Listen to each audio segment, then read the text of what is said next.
Porsche दुहेरी बळी प्रकरणी पुणेकर सध्या आक्रमक झालेले आहेत। न्यायासाठी पुणेकरांनी कॅन्डल मार्च काढलेला आहे। गेल्या 3 दिवसांपासून पुण्यामध्ये वेगवेगळ्या घडामोडींना आणि वेगवेगळे खुलासे होण्याला ऊत आलेला आहे आणि न्याय मिळावा, या अपघातातील मृतांना न्याय मिळावा आणि दोषींना योग्य ती कायदेशीर शिक्षा व्हावी यासाठी पुणेकरांनी हा कॅन्डल मार्च काढला।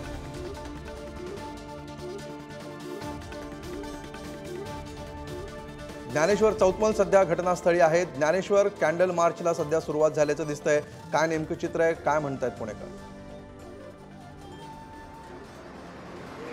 बिल्डर पुत्रानं ज्या 2 निष्पाप तरुण तरुणींचा बळी घेतला त्याच ठिकाणी मी सध्या आहे।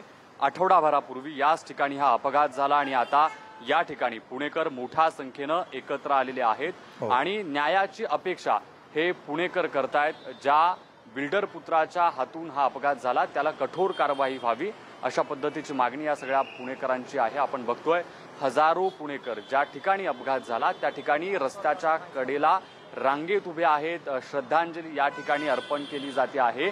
अगदी दूरपर्यंत जिथपर्यंत आपण नजर आपली जाते तिथपर्यंत प्रत्येक जण आपल्या हातातला मोबाईल टॉर्च पेटवून आणि ज्यांना शक्य आहे ते मेणबत्त्या पेटवून या ठिकाणी श्रद्धांजली या तरुण तरुणीला अर्पण करण्याचा प्रयत्न करत आहेत। सगळ्यांची भावना ही आहे की जी घटना या ठिकाणी घडली, बिल्डर पुत्रा जो ठिकाणी केला गेला त्यात न्याय मिळायला पाहिजे। आपण इथल्या रांगेत उभे असलेल्या काही पुणेकरांशी बोलण्याचा देखील प्रयत्न करणार आहोत। काय नेमकी भावना आहे ते जाणून घेण्याचा प्रयत्न करणार आहोत। न्यायाची अपेक्षा कर काय काय तुमची प्रतिक्रिया आहे? काय आज तुम्ही कॅन्डल मार्च मध्ये? It's a silent protest against reckless driving, against the thing of law that has happened, the law and order situation. We appeal that justice be served. आप न्याय की मांग कर। I also don't speak.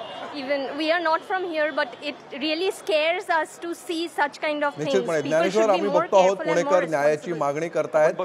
वेळेच्या अभावी तुम्हाला थांबावं लागतंय। पुण्यात कशा प्रकारे आता नागरिक रस्त्यावर उतरलेत हे आपण बघतो आहोत। या बातमीचा पाठपुरावा आपण करत राहणार आहोत।